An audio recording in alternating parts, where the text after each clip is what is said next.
कल्पना कीजिए मित्रों, अगर मैं आपसे कहूं कि तंत्र केवल किसी अंधकारमय रहस्य का नाम नहीं है, बल्कि यह उस सूक्ष्म विज्ञान का हिस्सा है जो मनुष्य की सीमाओं को लांघकर उसे दिव्यता से जोड़ सकता है, तो क्या आप विश्वास करेंगे? तंत्र की दुनिया में छिपे हुए सिद्धियों की कहानियां उतनी ही पुरानी हैं जितनी हमारी सभ्यता, और इनमें सबसे रहस्यमयी है उड़ने की क्षमता, लेविटेशन, तीसरे नेत्र की स्पष्टता, क्लैरिटी, और सूक्ष्म यात्रा, एस्ट्रल ट्रैवल।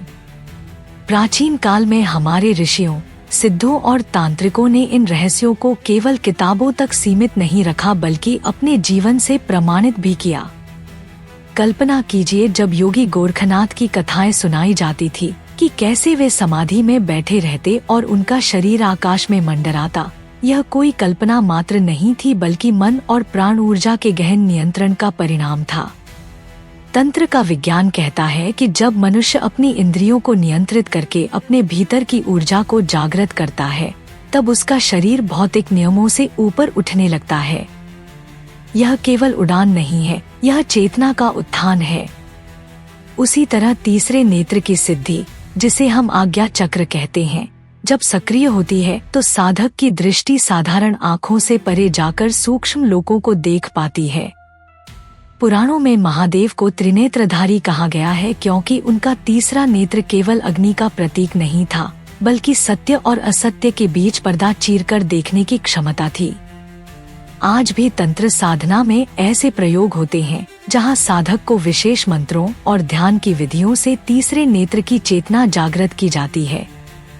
इस अवस्था में साधक केवल साधारण दृष्टि से नहीं देखता, बल्कि उसके भीतर दिव्य दृष्टि प्रकट होती है, जिसे दिव्य दृष्टि सिद्धि कहते हैं।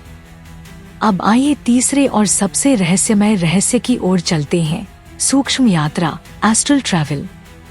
क्या आपने कभी सोचा है कि स्वप्न में हम दूर दराज की जगहों पर कैसे पहुंच जाते हैं?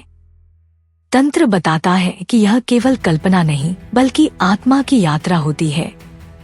साधक जब विशेष तांत्रिक साधना करता है तो उसकी आत्मा शरीर से अलग होकर सूक्ष्म लोकों में भ्रमण करती है।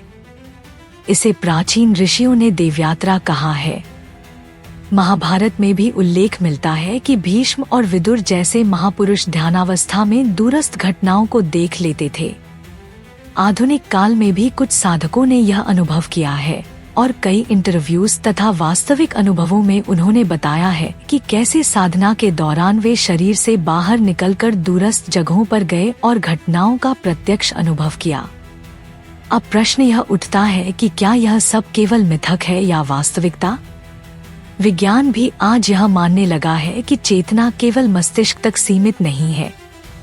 क्वांटम विज्ञान और न्यूरोबायोलॉजी यह संकेत दे रहे हैं कि मनुष्य की चेतना ऊर्जा के रूप में कार्य करती है, और जब साधक ध्यान और मंत्रों की सहायता से इस ऊर्जा को नियंत्रित करता है, तो वह सामान्य समय स्थान की सीमाओं को पार कर सकता है।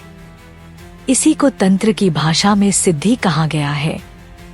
लेकिन ध्यान रहे, ये सिद्धियां किसी मनोरंजन या प्रदर्शन के लिए नहीं है। प्राचीन ग्रंथ बार बार चेतावनी देते हैं कि जो साधक केवल सिद्धियों के लोभ में साधना करता है, उसका पतन निश्चित है। सिद्धियां तभी प्रकट होती हैं जब साधक का मन निर्मल हो और उसका उद्देश्य लोक कल्याण हो। आज के समय में अगर हम तंत्र को केवल डर और अंधविश्वास से देखें, तो हम इसकी असली शक्ति को कभी नहीं समझ पाएंगे। कल्पना कीजिए एक ऐसी दुनिया की जहां साधक उड़ सकता है, जहां उसकी आंखें भविष्य और अदृश्य संसार देख सकती हैं, और जहां आत्मा शरीर की सीमाओं को पार कर सकती है। यही है तंत्र का वास्तविक रहस्य। चाहे आप इसे गुरु गोरखनाथ के चमत्कारों में देखें, त्रिनेत्र शिव के प्रतीक में देखें, या आधुनिक साधकों के अनुभवों में देखें, हर जगह संदेश एक ही है कि मनुष्य अपनी सीमाओं से कहीं अधिक शक्तिशाली है। अगर हम सही साधना, सही मंत्र और सही दिशा में आगे बढ़े, तो आज भी ये रहस्य हमारे सामने प्रकट हो सकते हैं। तो दोस्तों, अगर आपको लगता है कि यह केवल कहानियां हैं, तो अगली बार जब आप ध्यान करेंगे तो अपने भीतर की ऊर्जा को महसूस करने का प्रयास कीजिए। हो सकता है वह ऊर्जा ही आपकी चेतना के द्वार खोल दे। प्रिय साधकों, तंत्र केवल एक रहस्यमय परंपरा नहीं, बल्कि आत्मा और ब्रह्मांड के बीच का अदृश्य सेतु है। जो लोग इसे केवल अंधविश्वास या भय का प्रतीक मानते हैं, वे इसकी गहराई और वास्तविक शक्ति को कभी समझ ही नहीं पाते। तंत्र हमें यह सिखाता है कि जब साधक सही मार्ग पर चलता है, गुरु के आदेशों का पालन करता है और भक्ति व अनुशासन के साथ साधना करता है, तब उसकी चेतना के द्वार खुलते हैं और वे अद्भुत अनुभव प्राप्त होते हैं जिन्हें सिद्धियां कहा जाता है।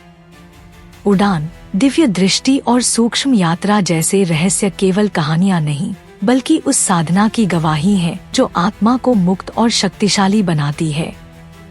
लेकिन यह भी उतना ही सत्य है कि इन शक्तियों का उपयोग केवल लोक कल्याण, आत्मोन्नति और धर्म के मार्ग पर ही किया जाना चाहिए।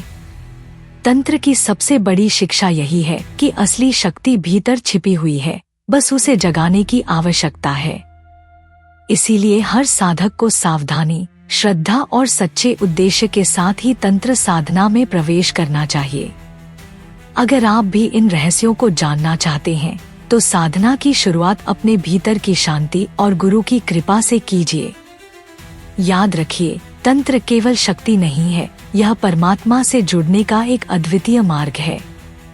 और अगर आपको यह गहन रहस्यपूर्ण ज्ञान पसंद आया हो, तो इस वीडियो को लाइक कीजिए, शेयर कीजिए और चैनल को सब्सक्राइब कीजिए ताकि हम साथ मिलकर तंत्र के और भी छुपे हुए रहस्यों की खोज कर सकें।